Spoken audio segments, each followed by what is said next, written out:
Good morning, everyone. This is Saturday, September 5th, Bible class. Betty, you could please start. Okay.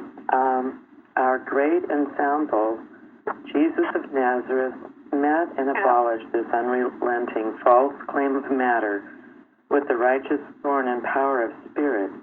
When through mind he restored sight to the blind, he figuratively and literally spat upon matter and anointing the wounded spirit with the great truth that God is all. He demonstrated the healing power and supremacy of the law of life and love. Mary Baker Eddy, Miscellaneous Writings, page 258. Our topic today is A Neighbor by Any Other Name, and the text is Luke 10:25-37. And I'll start off with the first question. Define neighbor. One definition I found was any person in need of our help or kindness. Thank you. I found a fellow human. Good.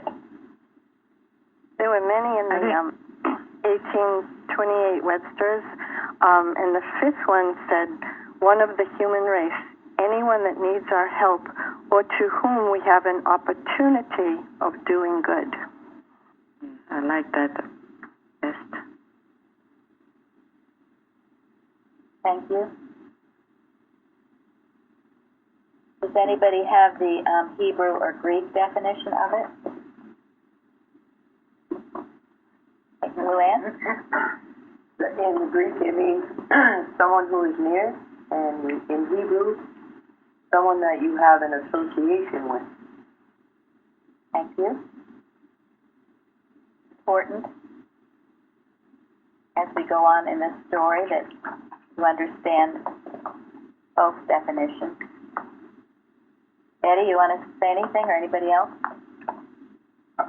I like, in the 1828, it says a fellow being, and I just got the sense of it's not somebody more important or less important. It's somebody else that you should treat well. Thank you. I think these days that a lot of people just think of neighbor more in geographic terms. Well, You know, the person that's in the house next to you. That's it. Well, that was one of the definitions, even in the Webster. And it is a definition of it.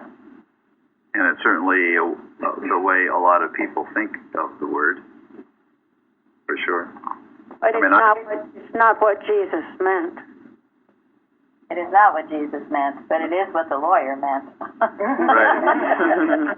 Exactly. And that's why that point must be raised. Yeah, I mean, you can even think of it as every one of God's creatures.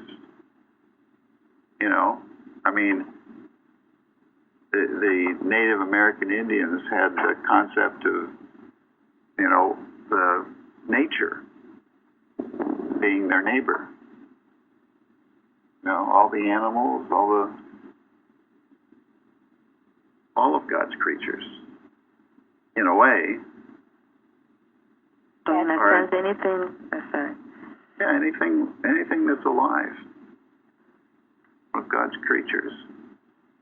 Go ahead, Lauren. If we think of it as a neighbor.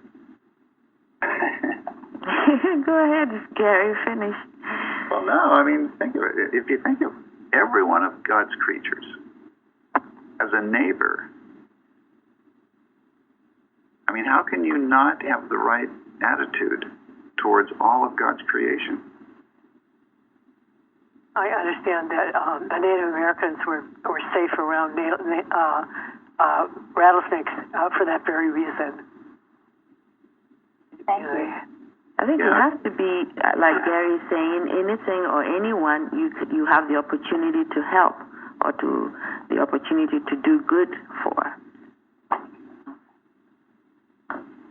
Or to live peacefully with, if at all possible. And one of the definitions was near. When I heard that, I thought, well, near does not in this sense, does not mean physical proximity. You know, you heard the expression near and dear to your heart, which means that you need to examine what's in your heart instead of feeling like how close somebody else is. You gotta look within and see what kind of nearness in that context do we feel about others. Well, Luann, what were you telling me about that when you help some people that they don't know you or you don't know them? Oh, you just said it the other day. She was saying, you know, she would help people maybe that she didn't know very well or they didn't know her, and they would ask her, why are you helping me? Remember? Yeah, it's just a lot of the things that we do in the North Country are very natural to do in the first place for us, because we're up there, and it seems like we're all alone and away from the rest of larger communities and things like that. So, I mean, a lot of times we just do for other people, and they do kind of question it. Well, why are you helping me? But it's not something that they wouldn't do for somebody else. You know, it's just a lot of people. Maybe they have pride that they do things on their own. They take care of themselves. So when they are able to do something for someone else, it's a nice thing to do it. I think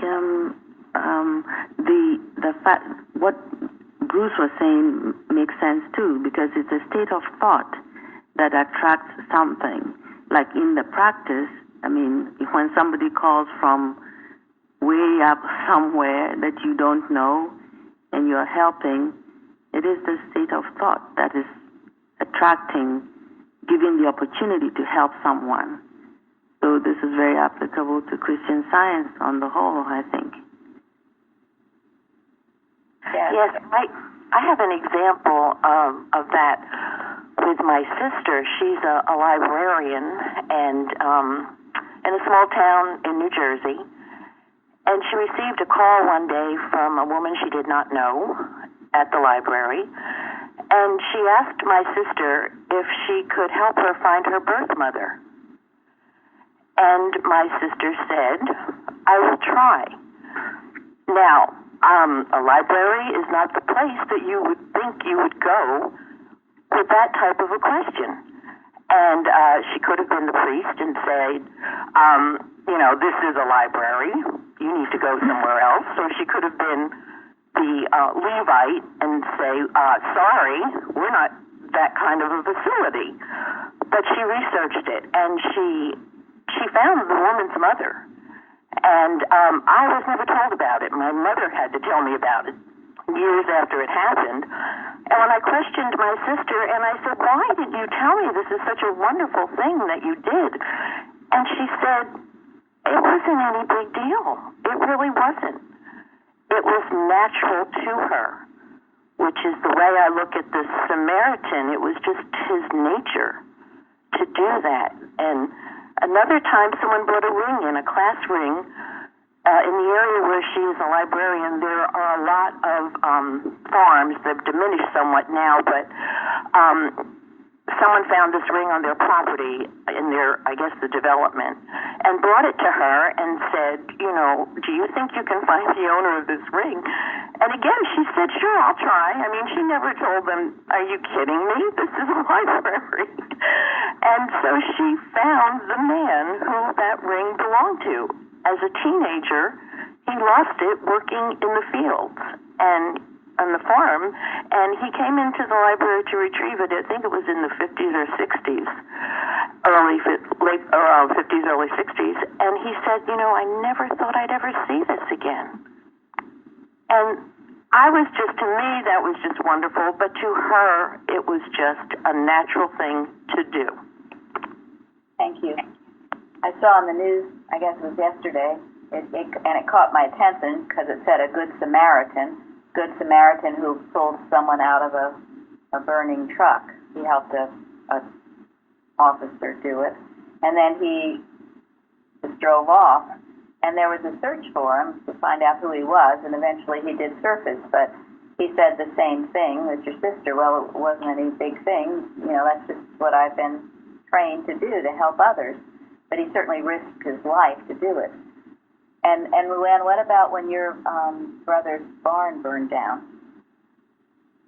The Amish in the community just stepped up and built them a new barn. It's natural to them. That's what they do. When somebody is down, raise them up. This is how it is in the North Country. It's really nice. It was a really nice thing they did. It was wonderful.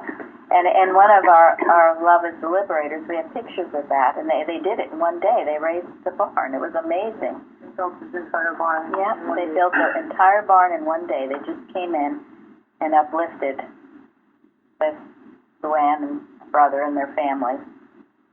And some of those Amish lived as far away as 40 miles. And it may not seem much to us, but you got to realize they traveled by horse and wagon. So they prepared the families, the wives, the food, the water, everything they needed, building materials and everything, loaded their wagon, traveled 40 miles by horse, and got there at the beginning of the day to start work and construction. And they worked until it was done. This is Christian. Perhaps it's others too, but Christian, certainly we are taught to have compassion and to help our neighbor. Bruce and Bella, they've opened up their homes at times to people who are coming visiting here in Plainfield. Compassion and the love for others. I think we've covered this well, right, Betty? Yes, I think we're pretty good. Okay, wait, Zari wants to say something. Zari has something to say. I had a really good experience today. Sometimes, because I freelance, I walk around with my computer, so sometimes I help people to work on their, their visas, their resumes. And some of these people, usually who talk to me, are asylum seekers, women who have gone from Syria all the way to Germany. That's a far, far way to get up here. And they really do want to work, and they do really want something. And today, I left my sketchbook on at the train station, and I just prayed about it. And one of the women I had helped was just sitting there, and she said, "I think you forgot something." So that was just God speaking, So, and I don't think about it. I think it's what we do. We give each other something because we give a cup of cold water in God's name. And I think that's what Christian Science is about. Thank you, Zari. And Zari has Uta living in her home, helping Uta, who has needed help. And the others in the so-called Christian Science Church would not help. But Zari has and does with great love. And I respect that tremendously. The other, I'm just going to mention this because it needs to be mentioned perhaps now, is just what Zari has talked about. We are reading in the paper all these refugees pouring into Europe. We've had, in a different way, but maybe in the same way, happening in our country. And this we must include in our watches and our work. We'll probably have a specific watch on it, but I'm very grateful to see many of you signing up for your individual watches. And this is what they're for, because many things come up during the week, during the day, and we can't possibly cover it just on a Thursday night. And we must, to pour out our love and compassion for these people and know they will have the right place, everything that God is present there with them, they will find what they need. It is certainly our work to do this, and we must not fail to do it. Thank you, Zari. You're welcome. Okay, go ahead, Betty. All right. Question number 2. How was the lawyer tempting Jesus, and how did Jesus respond?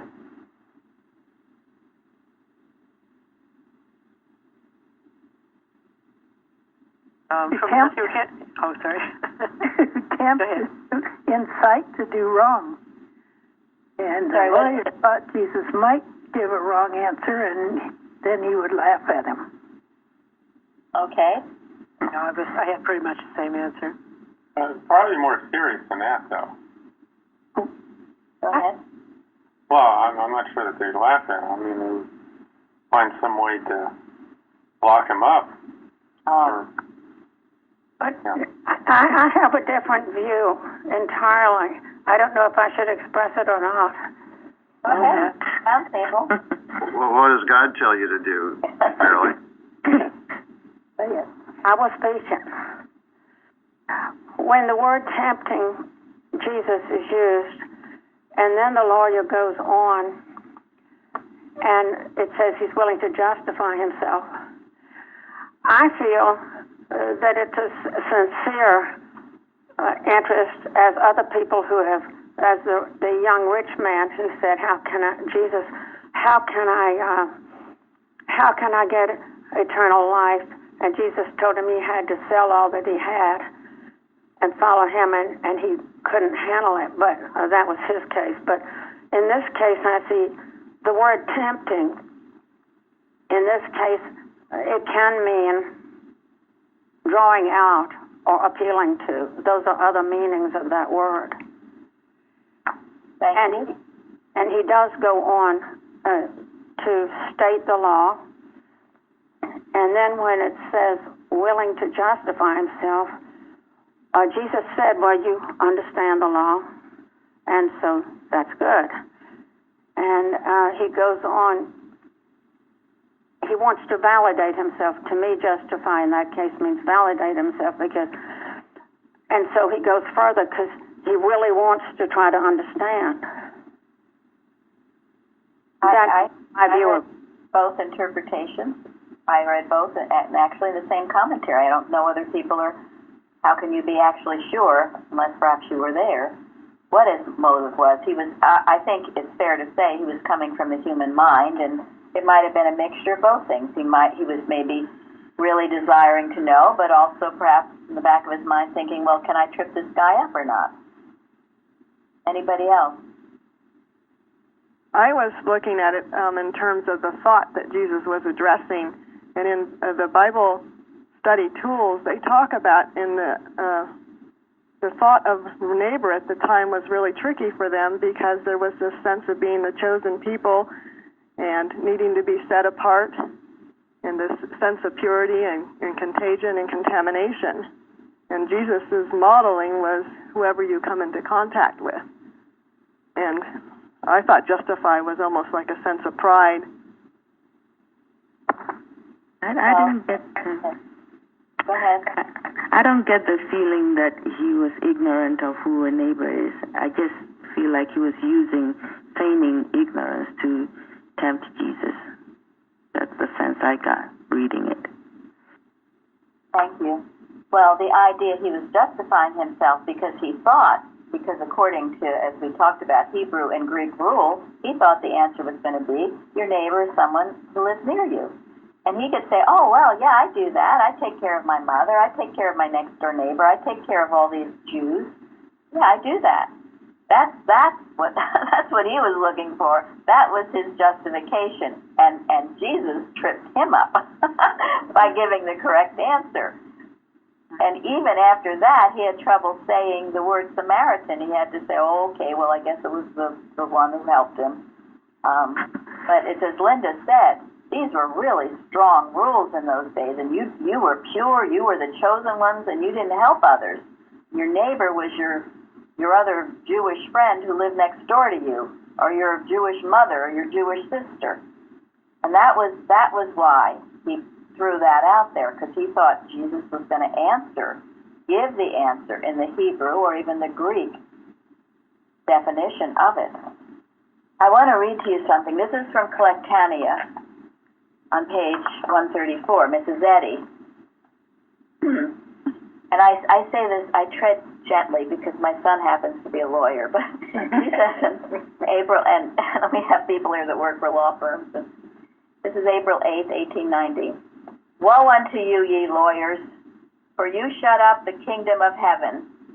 You will not go in yourselves, neither will ye suffer any other to enter. Now that's a biblical quote. Then she says, when any tries to argue in justification of error to cover it up against their honest convictions, it fills me with righteous indignation beyond any other form of error. It shuts out the light from them and hinders others from seeing and walking in the light, from seeing the truth and accepting it. Now, what does she mean here? Because what is she talking about?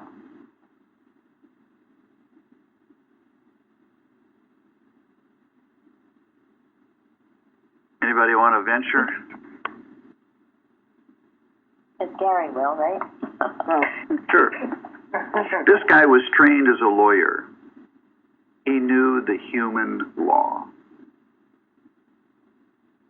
He thought he was a little bit better than Jesus because he was trained and Jesus wasn't. So he was being a lawyer. He was trying to get Jesus to say something wrong so that he, the lawyer, could win the case. There are lawyers who have a very strong sense of justice and who won't take cases that they don't believe in. But there are lawyers who will take any case for the money, and they will argue that everyone deserves defense. And they will construe anything they can to try to get the verdict that benefits their client. Whether it's right or wrong, they will try to win the case. And this is what Mrs. Eddy is referring to. Thank you. And I'm sure in your hearts you probably all felt or knew that answer, perhaps, because we see this, and we see the legal profession just going bonkers. Everybody suing everybody else, and lawyers trying to get you to sue over any little thing, of course, so they can make money, so you'll be their client. But for Mrs. Eddy to see someone arguing for something that they know inside is morally wrong, I found that fascinating. Probably it enraged her more than anything else. And this morning, I just turned to that. I knew she said some things about lawyers, and I just opened up to that. And so, take this, think about it. This is the lawyer thought. Last week we talked about the Judas thought. It's types of mortal mind. It is not person. We love person. We love God's creation. But this type of mortal mind that twists and turns and is deceitful and all of this, that is our enemy, and that is what must be destroyed. So I think it's fair to say that, as I said before, this lawyer had the human in him. I'm sure maybe he wasn't sure what motivated him. Maybe it was a little bit of both. I have a feeling he probably did want to know. But then there was something in him that maybe wanted to see, well, let's see what this guy's going to say. Let's see how much of the law he knows. I was getting the impression from what I read that the lawyer was jealous of Jesus' healing and what he could do. And he wanted to do anything to trip him up, to get him to say something that he could say, oh yeah, you're wrong, or whatever. But what does Jesus do? He turns all his questions back to him, makes him answer them. That was so, remember this. Go ahead. He was tempting Jesus, hoping that he would give a human answer that would be wrong under the human law. That's what he was hoping to do. And Jesus wouldn't go there, because there was nothing human about what Jesus was doing in the first place. And that's what this lawyer didn't understand. That's what most people at the time didn't understand. And to Lillian's point, the human mind will be jealous of you. It will be envious and jealous. It's the nature of it. If someone is in the human mind, that's what will happen. And that's why you've got to be alert and wise to that, and not be stupid. You know, if you're not a jealous type person, you're in the right mind, you're not a jealous type person, then it's hard for you to imagine anyone else to envy or be jealous of you. But you've got to understand that's the nature of the human mind, and if you ever feel it, then you just know that all the blessings that have been available to you are available to everyone, everywhere. God is no respecter of persons. There's no need for jealousy. We are all God's children, and God loves us impartially. No, I think that's a very good point. The human mind is stupid and it's incompetent because it really is not a mind at all. And when confronted with the divine mind, the human mind is enraged. The human mind doesn't know what to do. So what it tries to do is it tries to humanly tear down whatever and whoever is expressing the divine mind. It will try to bring whatever it can down to its level. And you know, Mrs. Eddy, sometimes she had the hardest time. Time with who? With what? What types of people? Well educated. Yes. The highly educated, they knew something. Right to the very end, when they did everything they could to destroy her. It was the human mind, the Antichrist, that new friend suit. If anything could, it would have. These were her last years here, and they were trying to totally discredit, wipe her out, and all her years' work. It was not done. But the human mind, the lawyers, the businessmen, who, Bruce, you talk about, you just read the book. Yeah, I just read the book. You know, you heard about the Pulitzer Prize. This guy, Joseph Pulitzer, who was a well-known publisher at that time, and known well for manipulating people to get his way, he was the one that instigated that next friend suit. He sent one of his guys out to South Dakota, to her son, who basically said, hey, there's a lot of money here, wouldn't you like to have some of it? And then the greed came in, and the poor guy out there didn't know how to handle it. And sure enough, they were after her money. But, you know, it was the well-educated one that instigated the whole thing, and she did not retaliate. She just held her ground with God. And for anyone who's not familiar with the history of the Plainfield Church, this is exactly what happened. The human mind in Boston couldn't stand what was the healing that was taking place in the Plainfield Church. And so it delisted the practitioners, told us to fire our board of trustees and elect trustees who would pledge their allegiance to the directors in Boston, not to God, not to Mrs. Eddy, but to the directors in Boston, which we, of course, refused to do because it is totally immoral, unethical, and contrary to the manual. So the church was delisted. But it was the lawyers and the businessmen who attacked the Christ. And it was our very simple, loving Jewish lawyer who won for us.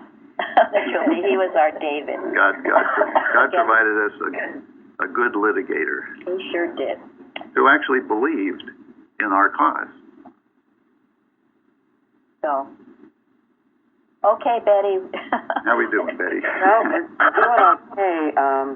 I think we kind of covered question number 3, but I will ask. Oh, not entirely. Not entirely. Okay.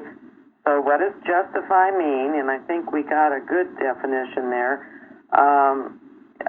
Why was the lawyer willing to justify himself?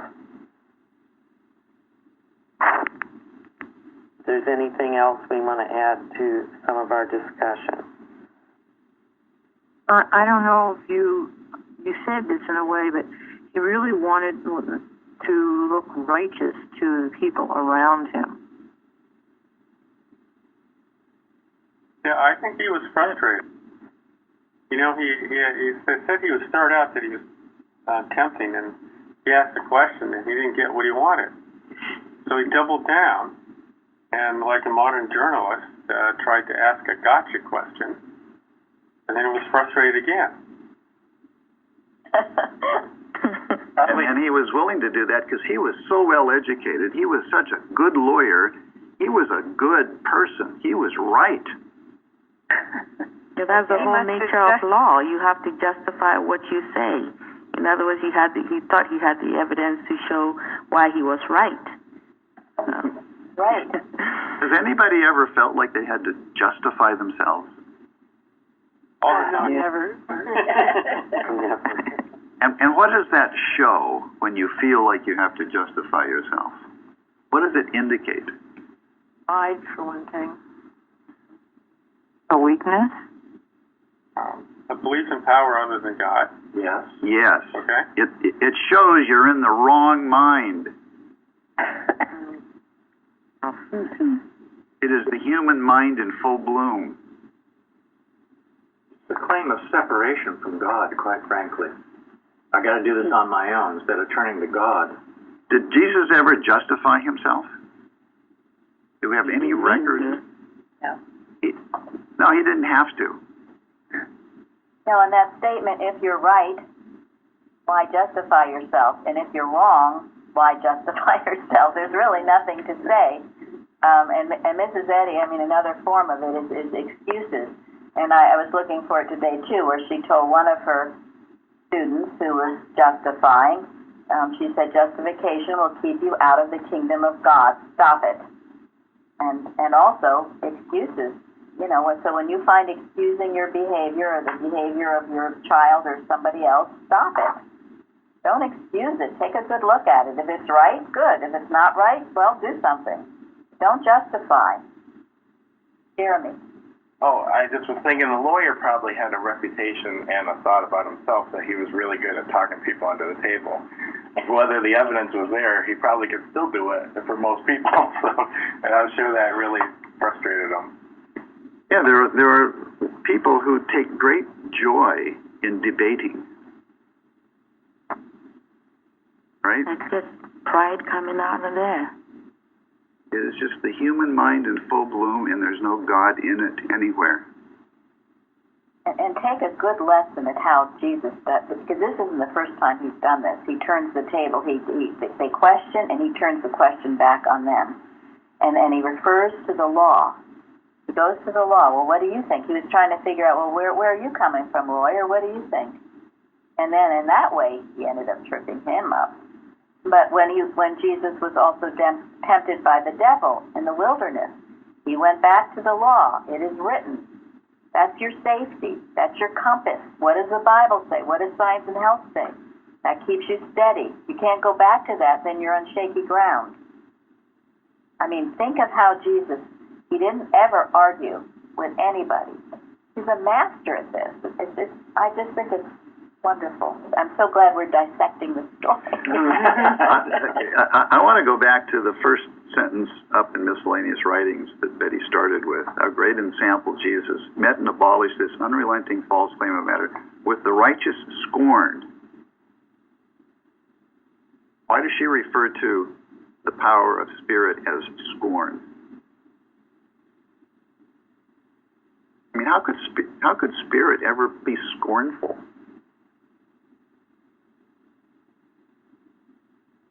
It is the highest authority, and it's supreme, really.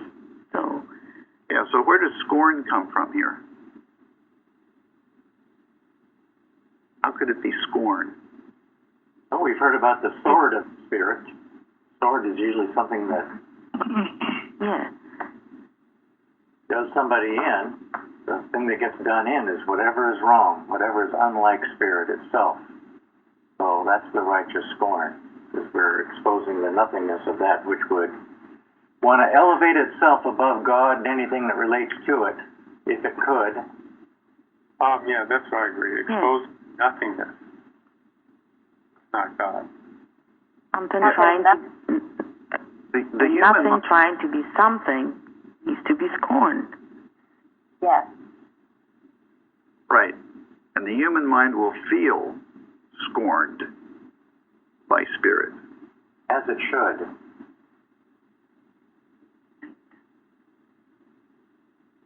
And in our work, in our watches, we must have this authority of Christ. our watch tonight, we're going to put more clout, I think, in our watches. It needs to be. I heard someone being interviewed. He was a student at a college in California. A student. His parents were immigrants, but he had run a petition because the American flag was hung in the classroom. He wanted it down. He said it represents evil. It was really easy for him. He got a petition and they took it down. No problem. And the interviewer said, well, are you on financial aid from the government? And he said, yeah. And his brother is too. But he said, well, I'm here, I'm using this to take down the United States of America, frankly. And I mean, he's just calm as can be. And I said, okay, this isn't going to happen. It's based on Christian principles, and it is not going to happen. But we've got to know it and work on it. It would be rank error. And it's animal magnetism. It's not person. It wasn't this person, except he was used by it. And so... But he was able to get a whole lot of professors and students to sign a petition to take down the American flag out of a classroom. Because it represented evil. Mm-hmm. And yet... That got him into college. Yeah, exactly. Paying all his bills and all that. That's right. That's right. He wasn't even born here. He was from a foreign country. Well, that's the point. And if you want to come here and be part of things, fine. But don't come here to take it down. Okay? There are those of us here who happen to believe in our principles and our Constitution and our Christianity, and we will fight for it. If you want to take it down, go back to where you came from, for heaven's sake. So, we will be handling it. Go ahead. It doesn't matter where they come from, though, because it doesn't. The flag exactly doesn't. Well, of the education he's getting, and if he's not happy with the American flag in that context, he's not going to be happy with any flag anywhere. He's going to want everything down. If you're not with good, then forget it. That's right. But I think the problem is that people see what the American flag is representing today. They don't know it really represents the Constitution. I think that's where lies the problem. Right. They personalize it. They associate right. it. I mean, I did that. I was there. I was a farmer, and everybody was trying to take us down, the small farmers, and that's actually something I was going to say earlier and didn't get a chance. I'm very grateful that the Amish are still doing what they're doing, because when I grew up in the farm community, I wasn't religious. I didn't know God, but I knew that you had to help your neighbor in time of trouble. And what seems to be the movement is to disintegrate the community first, and then everything else is easy. And by destroying the small farms, which are much more efficient than a huge farm, they totally, disintegrate the community, and thus it leaves it open for things like being angry at the Constitution when what's happening has nothing to do with the Constitution. That's right. Thank you, Mike. Thank you. And this watch, and it was a part of this watch, is something that Mrs. Evans gave us years ago, and it's a perfect watch because it says whoever would try to interfere with God's work. If it's not God's work, well, then that's something else.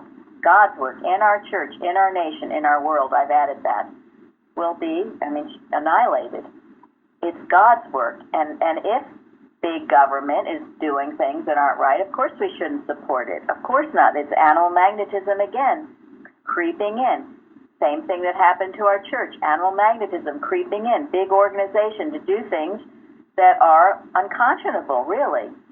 So, remember as you pray, this is God's work. If it's God's work, it's got a right to stay, to flourish. If it's not God's work, it should be destroyed. So, you can stand strong with these watches and know that it will hit the mark, and we don't necessarily know where that mark is, and we don't need to know. Just know the truth about it. Thank you. So that was a bit off point. We'll go back to. That's why error wants to take God out of the schools and everything else, because because this country was built on God, and Aaron knows it's going to stand, and that's why the Bible can't be read, and that really upsets me because I was brought up the Lord's Prayer, reading the Bible, pledge allegiance to the flag, and that's why this country is a great country that's built on God. You were brought up in school doing those Yes. things. And Yes. we didn't have school shootouts in those days either. Right. So we're going to rise up in rebellion against anything that's unlike God and His Christ. We have every I right- am seeing, I'm sorry. Go ahead. I am seeing some pushback on that. There is a high school here in Georgia, I'm not sure exactly where, I think it's Lowndes County, where they start their football games with prayer. And I don't know what organization it is, I think it has to do with atheism, was pushing them back and saying that that's not allowed, it's separation between church and state, because they were doing it over the loudspeaker. Well, they had a game last night, or the night before, I'm not sure, and they didn't use the loudspeaker. They just stood there in the stadium, everyone saying the Lord's Prayer. And so now they're pushing back on that too. But I do see people taking a stand. I'm hearing it more and more. There's a police officer, a sheriff, I don't know if it's Kansas or Kentucky, I'm sorry, I don't remember, but on the back of his bumper, he has a huge bumper sticker that says, "In God We Trust." And now all of the other officers in that department are doing the same thing. And those are the things that I'm holding on to, and knowing that, you know, it can't be pushed back. I mean, the Word of God is more powerful than a two-edged sword, and it can't be diminished. And those things that I see, I am so grateful for. Good, thank you. And that is the truth. And of course, we don't hear often about those things. So that's the truth. God, one with God is the majority. So, okay, let's go on, Betty. Yes. Why did Jesus choose a priest, a Levite, and a Samaritan to be the main characters in this parable? And who or what do they represent? They represent different states of thought. I think that's why he chose them. The priest being a narrow-minded, self-satisfied, kind of thought, you know, the Levite being a superior, looking down, condemning, critical kind of thought. And of course, the Samaritan is just not necessarily religious, but alert to the practical need of someone. I think that's probably why he chose those three, and he brings it out very clearly, those kinds of thoughts. Well, you know, the priests and probably a Levite, and the Levites, you know, that's the tribe of priests, basically, and they're the ones that know all about God's law, and their role is to teach people about God's law. So if anybody knows what the right thing to do is, it's going to be a priest and a Levite, period. Now, Samaritan, you know, those were the Jews from the northern kingdom that were taken back to Assyria, and so they intermingled with the Assyrians, and also their religious practices weren't the same as what they were doing in Judah or Jerusalem at the temple. So they were absolutely despised. So if anybody is going to do something wrong, it's going to be those Samaritans. So that's how he sets it up. You know, here are two people, they know everything. They know God's law. Their role is to teach that. And then someone who obviously doesn't know God's law, and, you know, the Samaritans have that history of rejecting God and having their kingdom destroyed by Assyria. So Samaritan certainly isn't going to know the right thing to do.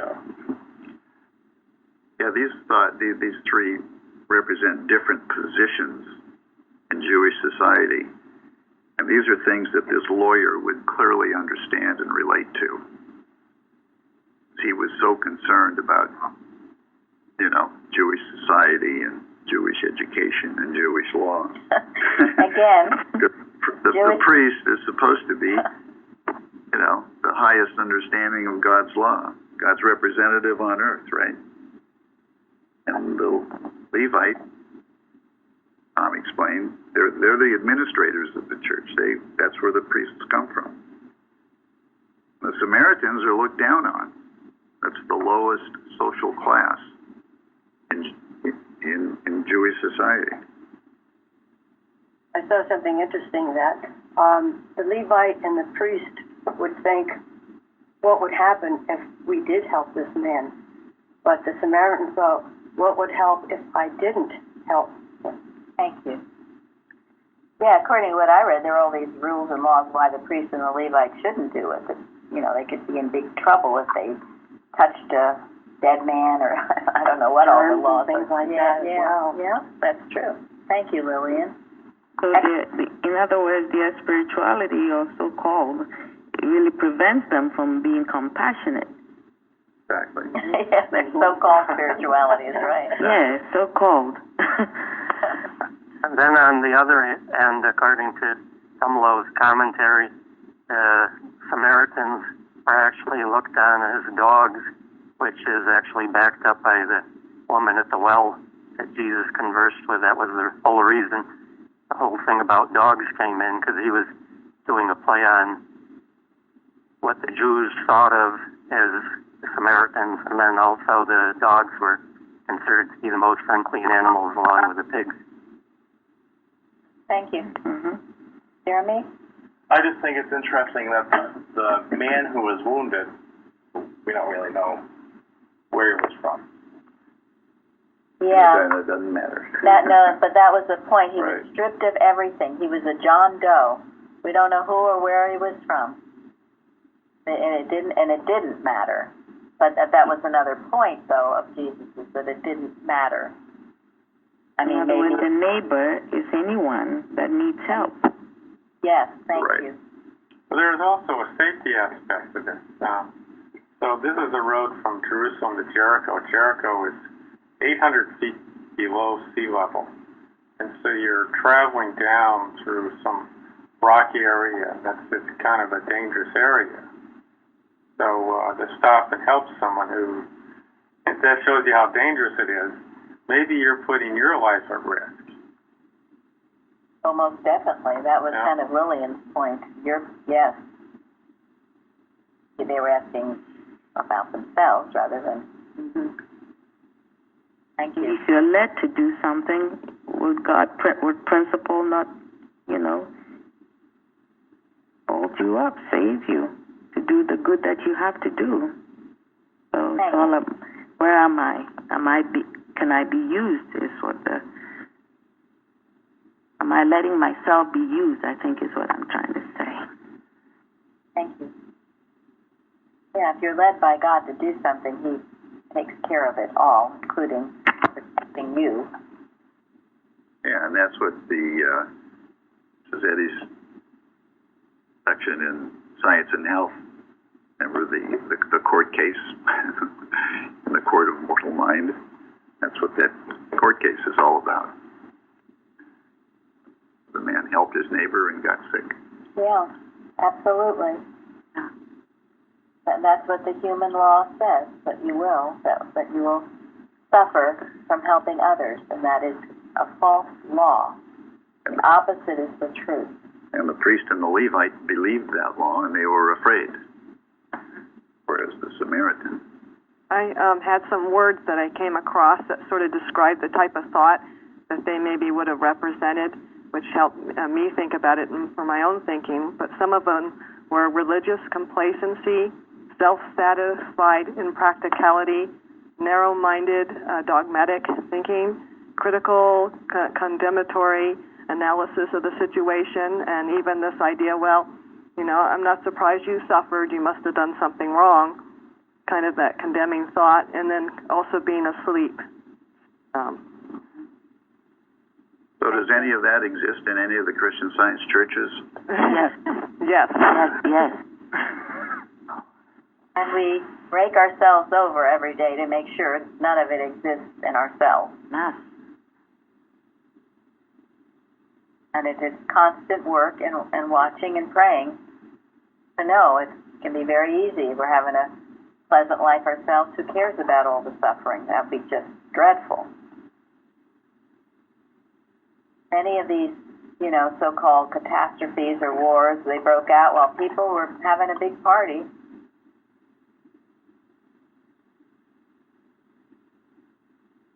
If you love God, you have to be compassionate. If you don't love God, then that's where the priest and the Levite come in. And that's where the trick is, because you think you're being spiritual. I thought they were being spiritual and worshiping God, and it was clothed in this. Thank you, Linda. That's a good point. They thought they were obeying all the rules, so they were the spiritual ones, and yet they were not. Okay, but let's flip this around, okay? Because I think this is one of the most important distinctions we can get from this. Is, you know, I think sometimes a lot of people talk about being a good Samaritan in terms of just helping other people, you know, do-goodism, okay? But when this thing all starts out, the first thing he says is, thou shalt love the Lord thy God with all thy heart and with all thy soul. So what I'm really saying is, you know, when he talks about mercy, you know, we have to think about, where is the mercy coming from? And if we think that mercy is coming from us, from the act that we're doing, then we're not being merciful. You're right. Exactly. Yes, our motive is pure. All good is from God, isn't it? All good, really, God alone.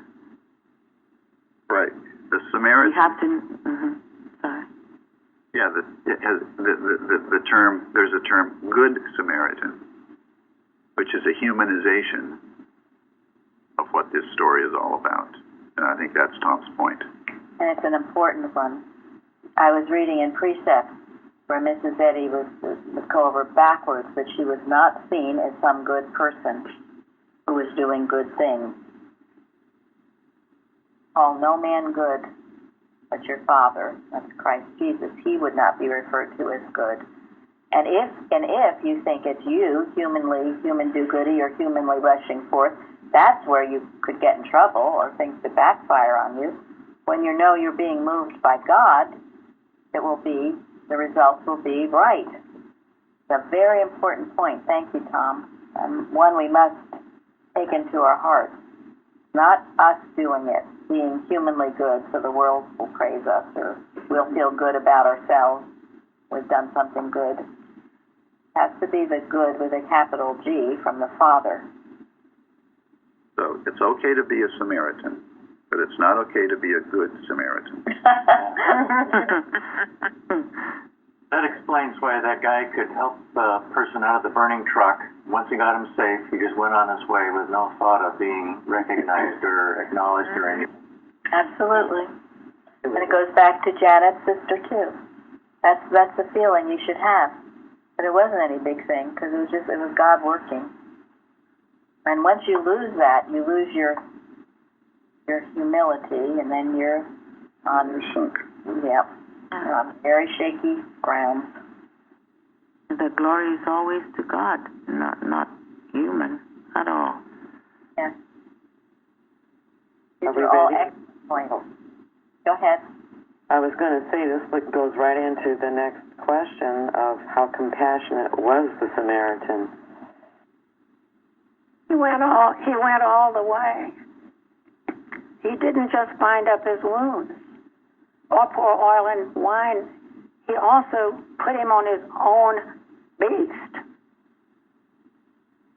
And what's so wonderful about this story is he took him in, but he also told the host in the inn where he placed him and paid for him to take care of him, charged him, and said, whatever else is needed, I will pay for it when I return. And that's the wonderful,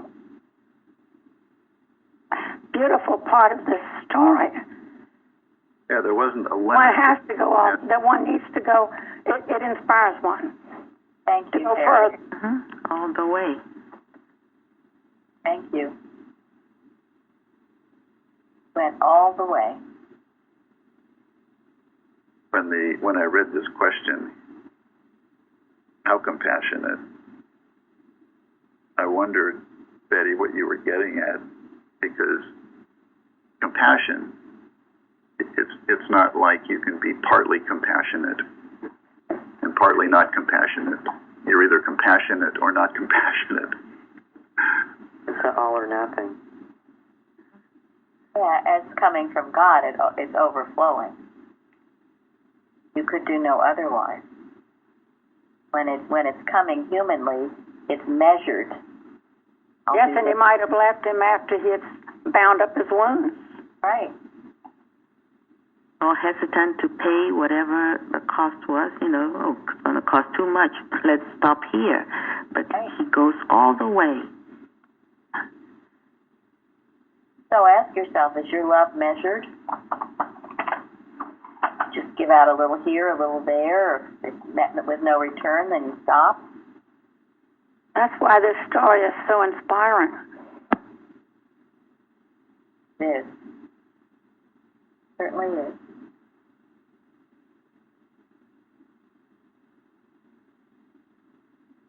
So, sometimes in stories like this, there's an obvious person who's the hero of the story, or the one we look up to, whatever. So we're talking about the Samaritan. But who is the overlooked person in this parable?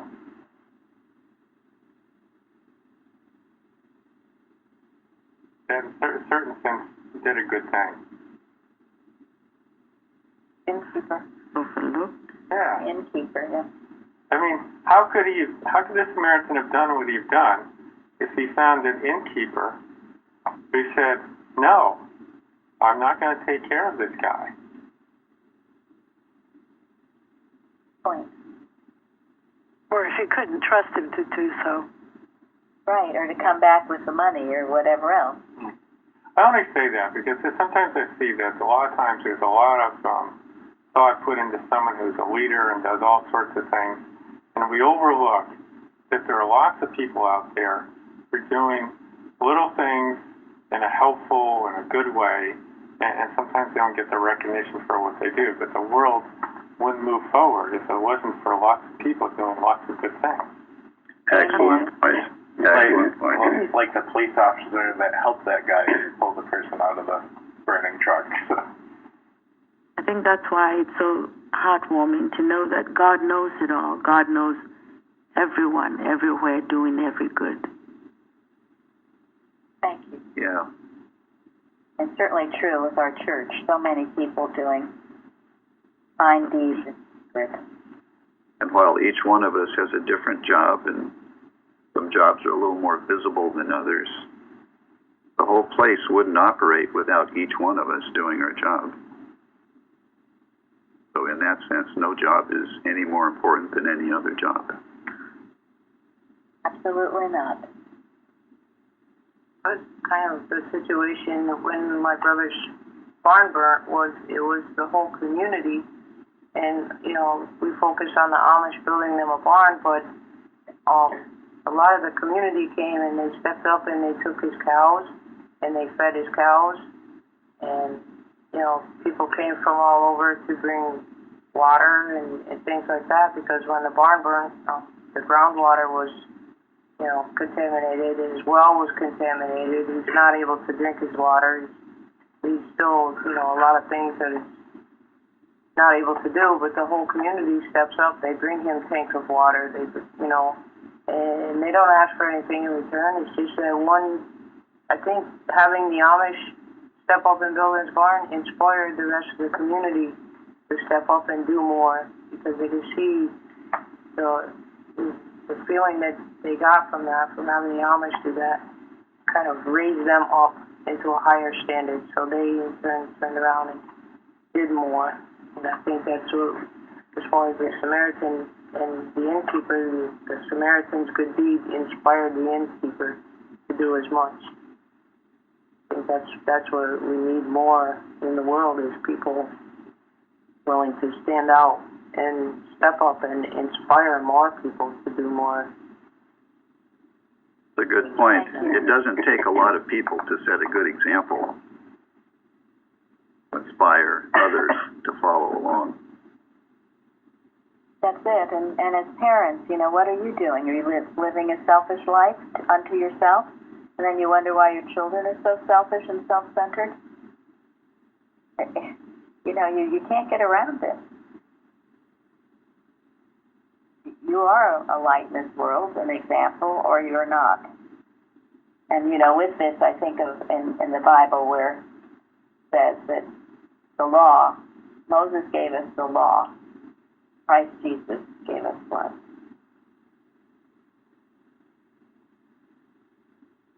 Grace and truth.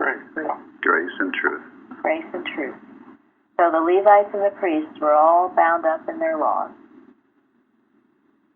The laws of Moses. But Christ Jesus cut through the whole thing. Gave us grace and truth. Then along came Mary Baker Eddy and found the science that was the basis of Jesus' teachings.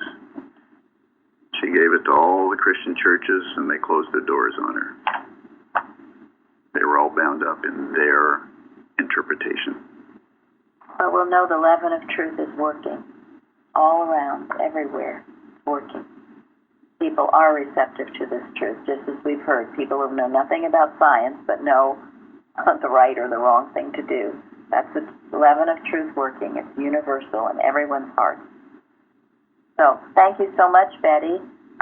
We have no moderator for next week, so unless someone steps up Sure we soon. do. We have a Bible study next week. Okay. We'll go through the parable. We have another parable coming up. Okay. Yeah. Thank you, Tom. Tom has stepped up. stepped up. Thank you, Tom. Thank you, Tom. Thank you.